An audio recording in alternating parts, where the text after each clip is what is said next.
Step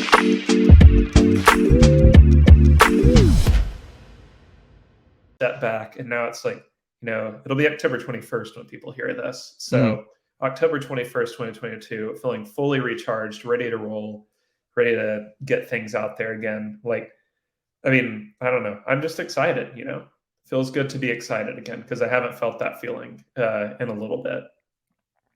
Well, I am happy. And it naturally brings us, Will, to wrong coach, wrong team. The exact opposite. I need to get less serious here. So if we can get some stuff that could get me sort of on the quasi-canceled train, I think we could really be. Well, there you go. Here. Well, it's time for Chris Collins. Wrong coach, wrong team. Chris Collins, Northwestern. The Julia Dreyfus-led Northwestern Wildcats, the crying child at that tournament game from years ago.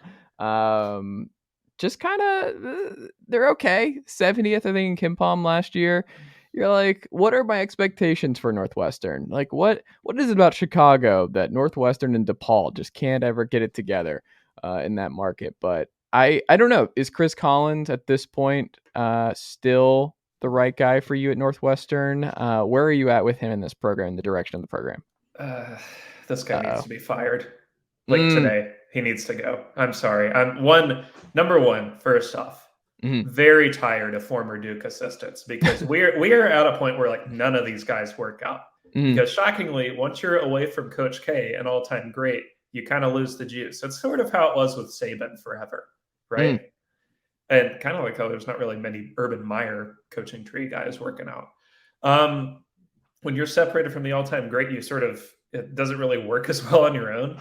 And that's like, yeah, Northwestern's a tough job. Not easy to win there. Literally one NCAA tournament appearance ever. And Collins is responsible for that appearance. But I genuinely think like they can and should look elsewhere because, I mean, can you say that he has meaningfully improved the program in a way that's not systemic from like the Big Ten improving as a conference? Because I don't think he has.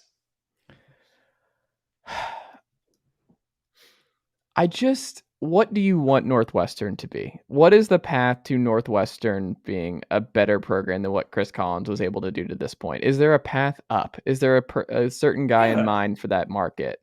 Well, I mean, like, frankly, it should deeply embarrass Northwestern and DePaul that Loyola Chicago, which was a terrible basketball program my entire life up until 2018, has completely stole the juice. Yeah. There's no juice for Northwestern and DePaul. Everybody in Chicago, per my friend who lives there, pretends to be Loyola alums now. So, which good for them. That's great, SEO, and great for Sister Jean, who I believe is still with us, which, good to hear.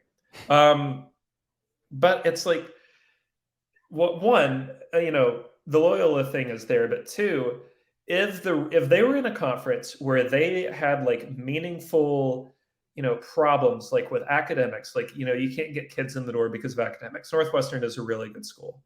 Or two, if you were in a desolate area, like, I don't know, Iowa or Nebraska, where there's just not many D1 recruits, like in your immediate area, then it would make more sense.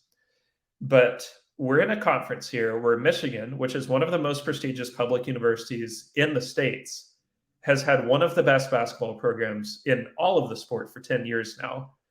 And Nebraska, I understand they're bad, but Iowa has completely made over their program. They're good now.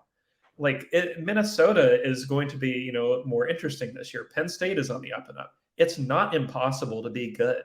And it's just like, I don't know. And I understand their football program has taken a real hard downturn because Pat Fitzgerald seems to be stuck in, like 2008. But the fact that he was able to do what he was able to do there, which is win, 10 games multiple times, that should be possible at the basketball program. Like, you should be able to win 20 games there. You should be able to like make the tournament more than once every 75 years. I mean, like, they're 26-71 in the Big Ten since they made the NCAA tournament. You would get fired for that record at any school in America over a 5-year span. They should have taken a chance on like a Dennis Gates or something. Like they should fire him and hire Drew Valentine. Ooh. Hire Loyola Chicago's guy before Loyola Chicago's guy gets hired by somebody else. Yeah. But I think the problem is he could do better. Yeah. I don't know. Do you think this is it for him? Do you think this is his last year at Northwestern? Or do you think he's got a long-term trajectory like Pat Fitzgerald, where he's just kind of locked in? Well, Pat Fitzgerald wins games, but Does he?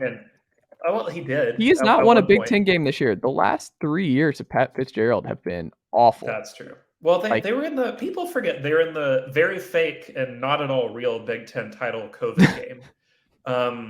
But the reason why Chris Collins is still their coach, as far as I'm concerned, is he had a $9 million buyout last year, which was obviously like they gave him a new contract after they made the tournament. Understandable at the time. It doesn't look so good now, but you got why. And so I don't really know what that goes down to after this year. My guess is like probably 5 to 6, maybe, given that there's 3 years left. So I don't know. I mean, like, it kind of comes down to, is Northwestern really willing to pay $6 million or whatever it is to find a new coach before like actually hiring a new coach, And that's what I understand. Like they have like one mega donor who is basically funding their new football field from what I've seen. I think that's but right. Sort of like the Stephen Ross of Northwestern. Yeah. But yeah, I mean, like, one, college sports, money's not real. So just get somebody else. And two, get the Loyola Chicago guy. I'm gonna repeat it over and over before, like, say Michigan State finds a post Izzo succession plan.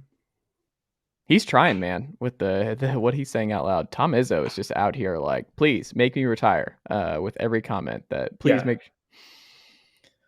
I will say, like, the yes. backup for them is like not very great, because it's like, if you don't get Drew Valentine, then it's like you got Eric Henderson at South Dakota State, who is like really good, but then you're like, all right, we're hiring the guy from South Dakota State after we just hired a Duke assistant. Is that really like rosier than that was at the time? What about Pitino? No, not going to do it. Richard Pitino would. I don't think Rick will. You don't think Rick could do it?